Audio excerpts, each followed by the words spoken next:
প্রিয় দর্শক, আপনাদের সবাইকে স্বাগত জানাচ্ছি এনটিভির প্রতিদিনের আয়োজন স্বাস্থ্য প্রতিদিন অনুষ্ঠানে। আপনাদের সঙ্গে আছি আমি ডাক্তার সঞ্জিতা হোসাইন। দর্শক, গত 15ই জুলাই চলে গেল ওয়ার্ল্ড ইয়ুথ স্কিল ডে, আর এই দিবসটিকে মাথায় রেখে আজ আমরা বিশেষ আয়োজন আপনাদের সামনে তুলে ধরব। আমাদের মাঝে যিনি উপস্থিত আছেন, চলুন প্রথমেই পরিচিত হই আমাদের আজকের অতিথির সাথে।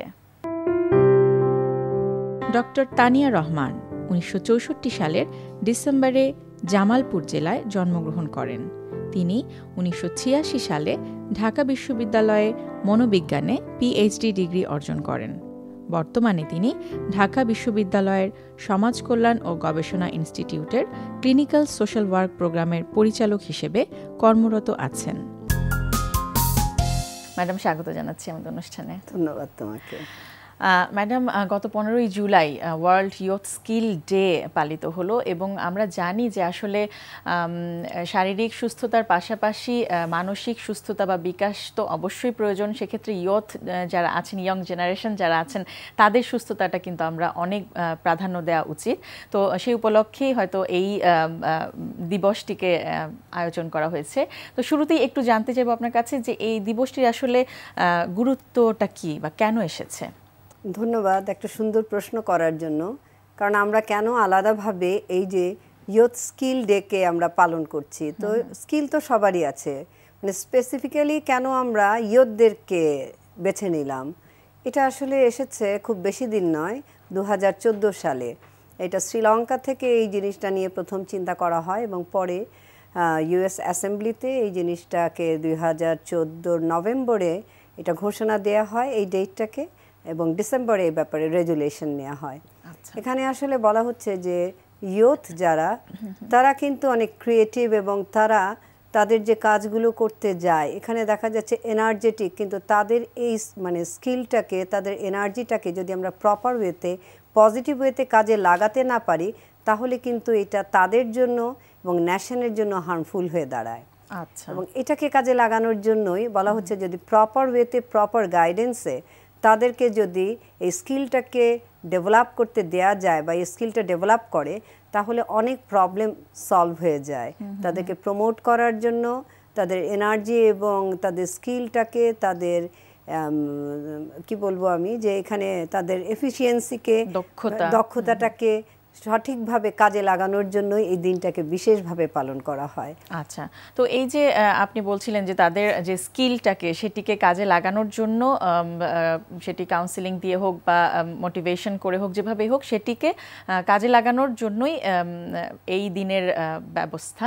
আসলে স্কিলটা বাড়ানোর জন্য এই কাউন্সিলিং বা মোটিভেশনের দরকার কেন? আমরা কি তাহলে তাদের কাছ থেকে প্রপার স্কিলটা পাচ্ছি না? আরও সুন্দর প্রশ্ন। অবশ্যই আমরা প্রপার স্কিল কোনো কোনো ক্ষেত্রে পাচ্ছি, কিন্তু কোনো কোনো ক্ষেত্রে পাচ্ছি না। কারণ এই জিনিসটা যে দেখা গেছে তাদের ক্যাপাসিটিটাকে, তার অ্যাবিলিটিসগুলোকে যদি আমরা কাজে লাগাতে চাই, তখন দেখা যায় আমরা আমাদের দেশে আগে তবু কিছু সিস্টেম ছিল, আমরা জানি যখন স্কুলে এই ইয়ুথদেরকে আসলে কারা ইয়ুথ 12 থেকে 24 পর্যন্ত কিন্তু এদেরকে ইয়ুথদের ভিতর ফেলা হচ্ছে। আমরা বলছি এদের যে ফাউন্ডেশনটা, এই ক্যাপাসিটি বিল্ড আপটা বা অ্যাবিলিটিটা পরবর্তী লাইফে যে কাজগুলো করবে তার ফাউন্ডেশনটা কিন্তু এই সময়ের মধ্যে ডেভেলপ করে।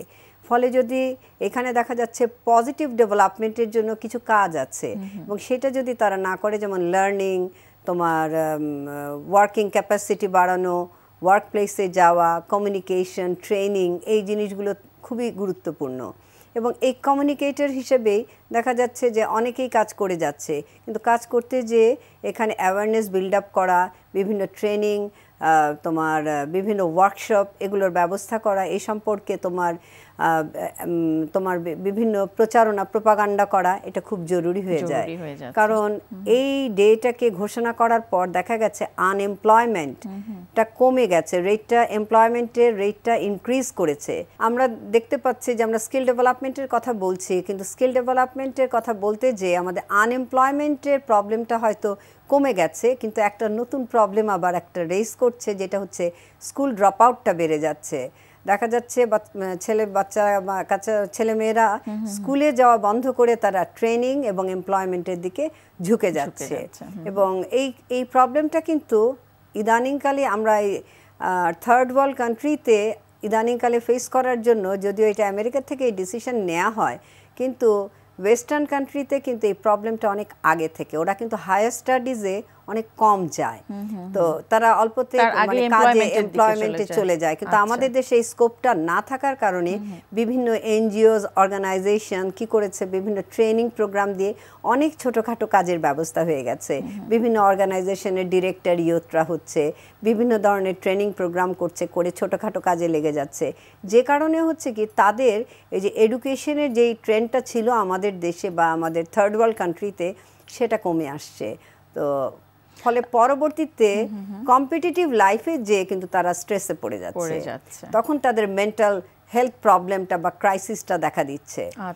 এইটা একটা কিন্তু পজিটিভের সাথে কিছু নেগেটিভ দিক। ফলে আমরা যদি এই স্কিলটাকে পজিটিভ দিকে ডাইভার্ট করাতে পারি তাহলে কিন্তু আমাদের এই প্রবলেম অনেক সলভ হয়ে যাবে। শুরু থেকেই আমরা তাহলে চেষ্টা করব, বা যারা এই বিষয়গুলোর সাথে সম্পৃক্ত আছেন সেই চেষ্টাটা থাকবে যাতে পজিটিভলি বিষয়টাকে, স্কিল ডেভেলপমেন্টটা অবশ্যই আমরা চাই, কিন্তু সেটা পজিটিভ স্কিল ডেভেলপমেন্ট, তাহলে হবে প্রবলেমগুলো কিভাবে সেই এই যে ক্লিনিক্যাল সোশ্যাল ওয়ার্কারদের কথা বলছেন, সেখানে ক্লিনিক্যাল সোশ্যাল ওয়ার্কাররা কি ধরনের রোল প্লে করতে পারেন যাতে পজিটিভ ইমপ্লিমেন্টেশন হয়?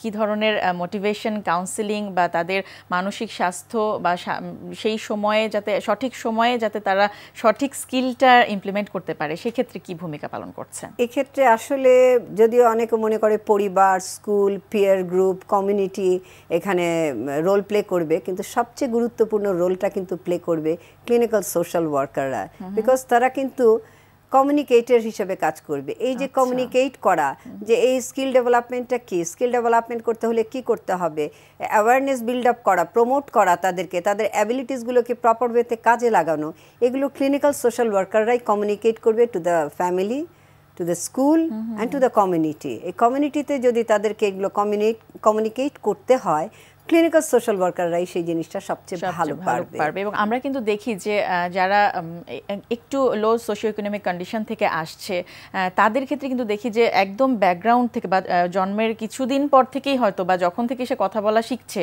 তারপর থেকেই সে দেখছে যে কিছুদিন পরে হয়তো তাকে কাজে লেগে যেতে হবে, তার লার্নিংটা বা তার এডুকেশনটা আসলে বলতে কিছু নাই, তার কাজটাই তার প্রধান। মানে এই যে মোটিভেশন বা এই সময়টাতে আসলে যে বাচ্চাটা বা শিশুটা বা ইয়থ বা ইয়ং যে আছে তার চেয়ে বেশি প্রয়োজন কিন্তু তার ফ্যামিলি মেম্বারদের কাউন্সেলিং করা বা তার এডুকেশনের দিকে যাতে ফ্যামিলি মেম্বাররা বড় ভূমিকা পালন করে, সেই বিষয়ে ক্লিনিক্যাল সোশ্যাল ওয়ার্কাররা কি করেন?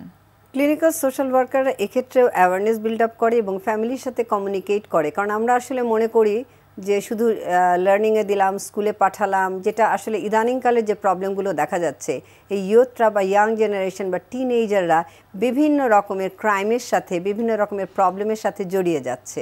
তো এটা আসলে সুস্থ স্বাভাবিক মানসিকতার বিকাশ নয়। আমরা যখনই এটা থেকে ফেল করছি, তাদের স্কিলটাকে ডেভেলপ করাচ্ছি, কিন্তু স্কিলটা কোথায় যাচ্ছে, এই এনার্জিটা কোথায় যাচ্ছে? এনার্জিটা যাচ্ছে মানে বাঁকা রাস্তায়, বা আমি বলবো অ্যান্টি সোশ্যাল অ্যাক্টিভিটিসে, বা অনেক রকমের ক্রাইমে, ডেভিয়েন্ট, এদেরকে ক্রাইম বলবো না, আমি বলবো ডেভিয়েন্ট বিহেভিয়ারের দিকে।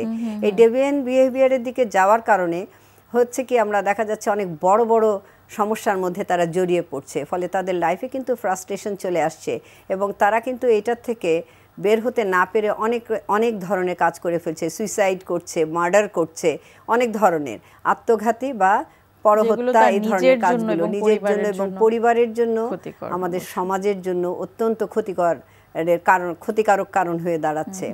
প্রিভেনশনের দিকটা তাহলে ম্যাডাম আমরা একটু বেশি জোর দিব যাতে ওই পর্যন্ত যাওয়া না লাগে। কি করা উচিত? প্রিভেনশনের জন্য যে জিনিসটা করতে হবে আমাদের, তাদের যখন ডেভেলপমেন্টটা হয়, এই 12 থেকে টিন যখন শুরু হয়ে যাচ্ছে, টিনএজাররা আমরা 24 পর্যন্ত আসলে বলা হয়ে থাকে, এই টাইমটাতে খুব কেয়ারফুলি তাদেরকে হ্যান্ডেল করা, কারণ এই সময় তাদের ফাউন্ডেশনটা তৈরি হয় এবং তারা যদি এই সময় ট্র্যাকে থাকে তাহলে কিন্তু আর কোনো প্রবলেম নাই। এখন বলা যেতে পারে ট্র্যাকটা কি, বলছে ঠিক সবার জন্য একই রকম হবে তা কিন্তু নয়। তো অ্যাবিলিটিসটাকে কে কীভাবে কাজে লাগাতে পারবে, লার্নিংটাতে হবে, ট্রেনিং থাকবে, তার নিজের ইচ্ছার উপরও আবার গুরুত্ব দিতে হবে এবং পাশাপাশি কি করতে হবে, তাদেরকে টাইম দিতে হবে। ফ্যামিলির কিন্তু অনেক বড় গুরুত্ব হচ্ছে এইটার সময়, অলওয়েজ বলা হয় টাইম টাইম টাইম, মানে একসাথে time together pass your time together with the youth generation. অবশ্যই তাহলে পরিবারের এবং সময় দিতে হবে। আমরা শুধু বলে দিলাম, প্রেসক্রিপশনের মতো গিলিয়ে দিলাম হবে না, ফ্যামিলিকে সময় দিতে হবে, তা না হলে ওদের মেন্টাল ক্রাইসিস থেকে ফ্যামিলিতে মেন্টাল ক্রাইসিস শুরু হবে এবং আমাদের সমাজে বড় পুরো সমাজ এবং তথ্য মানে মানসিকভাবে মানে সমস্যাগ্রস্ত সমাজ তৈরি হয়ে যাবে এবং সাথে সাথে রাষ্ট্র। ম্যাডাম অনেক অনেক ধন্যবাদ, অনেক গুরুত্বপূর্ণ তথ্য জানার আপনার কাছ থেকে। তোমাকেও ধন্যবাদ এনটিভিকেও এই গুরুত্বপূর্ণ তথ্যগুলো আমাদের সমাজে আমাদের দেশে ছড়িয়ে দেওয়ার জন্য। প্রিয় দর্শক, শুনছিলাম কিভাবে ইয়াং জেনারেশন বা যুব সমাজ আছে তাদেরকে প্রপারলি স্কিল করতে হবে, তাদেরকে প্রপারলি এডুকেটেড করতে হবে এবং কিভাবে তাদেরকে সঠিকভাবে সঠিক সময়ে যাতে সে তার শিক্ষা এবং কর্মক্ষমতা নিতে পারে সেই বিষয়টিতে ব্যবস্থা গ্রহণ করতে হবে। আশা করছি এই বিষয়গুলো, এই পরামর্শগুলো বা আজকের যে তথ্যগুলো আমরা পেলাম সেগুলো আপনাদের উপকারে আসবে। প্রিয় দর্শক, স্বাস্থ্য প্রতিদিন সম্পর্কে যদি আপনাদের কিছু জানার থাকে কিংবা কোনো পরামর্শ যদি দেবার থাকে জানাতে পারেন এই ঠিকানায়। প্রযোজক স্বাস্থ্য প্রতিদিন, এনটিভি, বিএসসি ভবন, 7 তলা, 102 কাজী নজরুল ইসলাম এভিনিউ, কারওয়ান বাজার, ঢাকা 1215। ফ্যাক্স 914338 থেকে 7 পর্যন্ত, অথবা ইমেইল করুন স্বাস্থ্যপ্রতিদিন@ntvbd.com এই ঠিকানায়। প্রিয় দর্শক, স্বাস্থ্য প্রতিদিনের আগামী পর্বে যা থাকছে, প্রথম ভাইরাস জ্বর নিয়ে আমরা চিন্তিত হওয়া শুরু করি 2000 সালের প্রথম দিকে, যখন নাকি ডেঙ্গুর প্রকোপ শুরু হলো। তখন আমরা চিন্তা করলাম যে আচ্ছা, এটা তো একটা ভাইরাস কিন্তু ভিন্ন। এখন সময়ের সাথে সাথে দেখা যাচ্ছে ডেঙ্গুর পাশাপাশি চলে আসলো যেটা ব্রাজিলকে আলোড়ন তুললো, জিকা ভাইরাস। এইটা নিয়ে আমরা চিন্তা করা শুরু করলাম। এর মাঝখানে চলে গেল একটু মার্সের পিরিয়ড, মার্স, সার্স, কিছু রেসপিরেটরি ভাইরাস যেটা শ্বাসতন্ত্রের প্রদাহ ঘটাতো। এখন যেটা নিয়ে আমরা সবচেয়ে বেশি তোলপাড় চলছে সেটা হচ্ছে চিকুনগুনিয়া ভাইরাস। সো এই ভাইরাসগুলো কিন্তু নতুন না, এই ভাইরাসগুলো পুরাতন, অনেক দিন থেকে ছিল। আমরা সময়ের সাথে সাথে গ্লোবালাইজেশনের কারণে, যেহেতু আমরা এখন মুভমেন্ট করছি, পৃথিবী জুড়ে আমরা চষে বেড়াচ্ছি, আমাদের কর্মীরা দেশের বাইরে কাজ করছে, তারা আসছে, মাইগ্রেশন হচ্ছে, এই জীবাণুগুলো আমাদের দেশে আসছে, পৃথিবীতে ছড়িয়ে পড়ছে। আমরা জানতে পারছি রোগগুলো সম্বন্ধে। রোগ নতুন না, রোগ পুরাতন, ডায়াগনোসিসটা এবং আমাদের দেশে পৌঁছানোটা নতুন। দর্শক, বিশ্বের যে কোনো প্রান্ত থেকে যে কোনো সময় এনটিভিতে সম্প্রচারিত আপনাদের পছন্দের অনুষ্ঠান দেখতে চাইলে ভিজিট করুন আমাদের পূর্ণাঙ্গ ওয়েব পোর্টাল www.ntvbd.com। আজ এ পর্যন্তই। সবাই ভালো থাকুন, সুস্থ থাকুন। আগামীকাল আবারও দেখা হবে ঠিক একই সময় এনটিভির পর্দায়।